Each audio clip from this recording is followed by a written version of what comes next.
जैसे साहब जी है बैठे हमारे गद्दी पे विराजमान है, नु कहे कोई ऐसे संत थे और नित्रोज सत्संग होता था दरबार में। तो एक दिन उनकी गद्दी के नीचे सर पाकर बैठ गया। संगत ने कहा महाराज जी देखे सांप है थरी गई इसके तखत के तले। बोल रहे भाई अभी जीव है सत्संग सुनो ना कुछ ना कहिए सर। तो उन्होंने कहे साहब का हुक्म मानना और उन सबसे पहले आकर बैठ के सबसे बाद में जा। महाराज जी ने दो दांत भी धरे लगे। कुछ दिन रहा सत्संग के सुनने से वजह नहीं छूट गई। तो कग्गा बढ़ गया आकर टाली पे बैठ गया और जीव सत्संग समाप्त हो जा।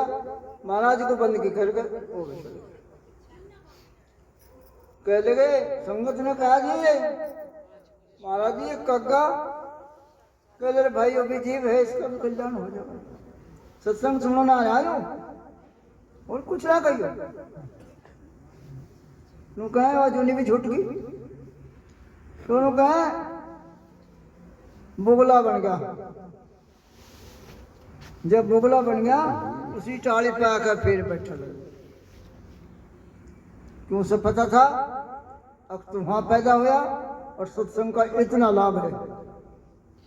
दोनों कहे ऐसी दया हुई सतगुरु साहब की वहां जो निवी छूट गई और हंस बन गया।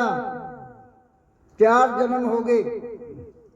जब हंस बन गया छोटा सा ही हंस का बच्चा आकर महाराज जी के पास बैठ गया चरणों में। लोग कहले महाराज जी हंस का बच्चा लग गया पता नहीं कि ब्याज पाल गए तुम भी। कह ले रहे भाई ये भी जीव है इसका भी कल्याण हो जाएगा कुछ ना कहियो सर। मनु का संगत ने किसी ने भी कुछ नहीं कहा। जब नहीं कुछ कहा वो पड़ गया दो दांत धरे लगे। चलो जब पड़ गया तो गंगा जी का नहान आ गया कुछ समय बाद जो वो 5-7 महीने का हो गया। तो साहब जी गंगा जी चले जाते हैं और उधर नेपाल नरेश भी आया था नेपाल का राजा।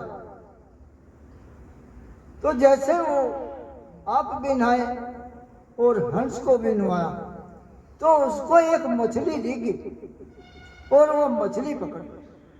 तो गुरु साहब ने कहा अरे भाई कहाँ है तू और क्या कर रहा है ये तेरा कर्म नहीं है।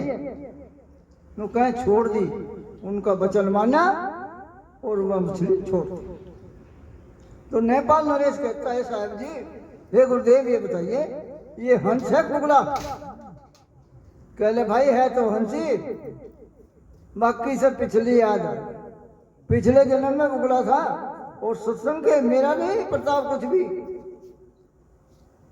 ऐसे ऐसे संतों ने भी अपने को ये कहा भाई मेरा कुछ नहीं है इसमें बाकी सत्संग के प्रताप से यो हंस बन गया 5वां जन्म है यो। कहला ठीक है। तो भाई इस जीव को कई जन्म लग जा हंस बनने में। एक तरफ से नहीं हंस बनता कि भाई हम भी बन गए है ना। ये भी तो बना ही कुछ नहीं है बस इतनी कृपा है सतगुरु साहब की अब हमें सत्संग मिलने लगा।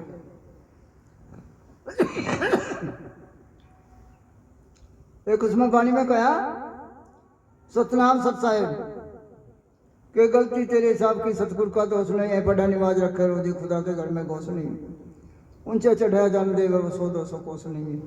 गलती तेरे हिसाब की सतगुरु का दोष नहीं है। गलती तो भाई हमारी है हम उनके वचनों पर नहीं चलते हम सत्संग का लाभ नहीं उठाते है ना। बच्चे सो रहे हैं जो इस टाइम का प्रवचन होगा या वाणी होगी उसका लाभ सबको होगा और भाई जो सो रहा हो सत दिखे कुछ नहीं चाहे साधु भी हो। कहा एक समय का खेल है सेठ का जहाज डूबने लगा और ऐसा होगा तो सब देवताओं को मत्था टेका, कहे महाराज जो मेरा जहाज पार हो गया ना 500 मोहर की सेवा करूंगा। नु कहे सबको याद करा, सब पड़े सूर्य देवता और भगवान। अचानक गुरु तेग बहादुर सिंह याद आ गए।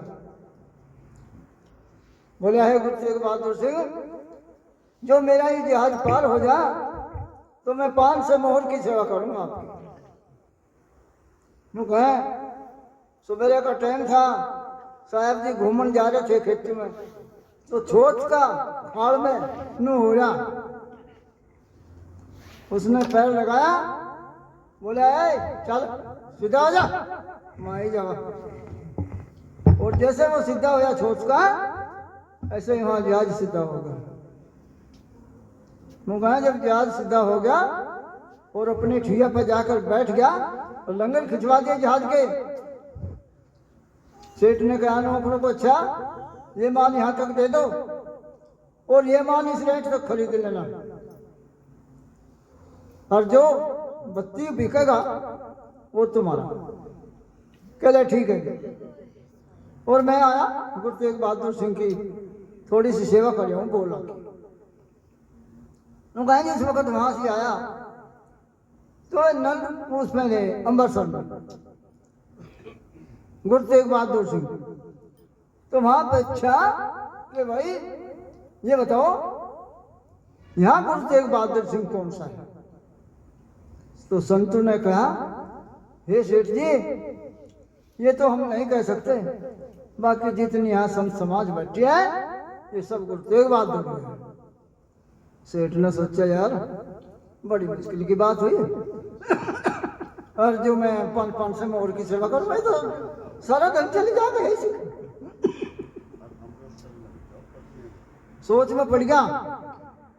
नु कहे सेठों के पास ही पैसा था उस समय, तो 10 रुपए धर कर सबको बंदगी करने लगा, चांदी का रुपया था। तो जब सबको बंदगी करने लगा तो पूछा भाई कोई संत रहा था? बोले जी एक संत तपस्या में खड़े हैं और इधर खड़े हुए। बस उनके पास में गया, वही 10 रुपए धरे। उसने जब ही हाथ पकड़ लिया, कह रहे भाई माई जावा खोते थे पुत्र 500 मोहर की सेवा कहा था। तो सेठ को बैराग हो गया, कह लिया मिल गया बस।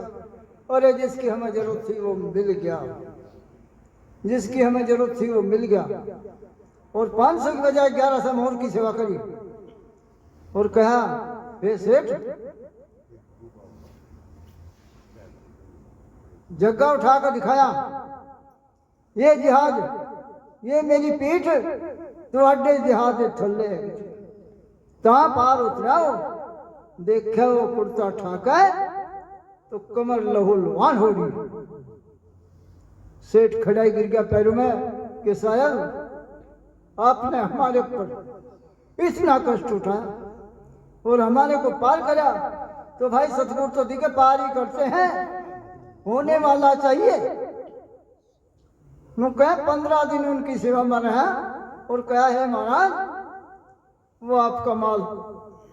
कह ले वो तो बिक गया और इतना बत्ती बिक गया, वो नौकरों का है जो उनसे तेरे जहाज की माल की रखवाली कर और माल ले भी लिया जा घर। नु कहे घरों आ गया, 2 लड़के थे नान्यारों को काम को दे दिया, कार बार बट गया और भाई मैं चला, ये मैं यहाँ नहीं रहता, बतेरा को मार दिया ठहरना, ये मैं चला गुरु तेग बहादुर की सेवा। नु कहे शरीर सबका अनार जाना है।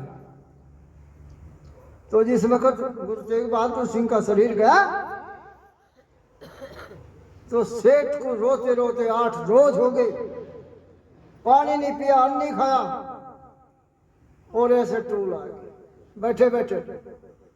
तो गुरु तेग बहादुर सिंह सामने खड़े, कहला सेठ संत मर कभी नहीं मरते और जा वहां से नौता आ रहा, स्टेज पर तेरे कोई मिलवा, रोटी खाएगा, रज के चाप दूध पिएगा, पत्ती ला के नु कहे, जब उनका वचन माना और जब सेठ का वही शरीर पूरा, और दिखे 3 जगह पूजा होती है। आज उसकी डंडी मारने वाले की भी वाहेगुरु जी का खालसा, वाहेगुरु जी की फतेह, सतनाम सतसाहिब।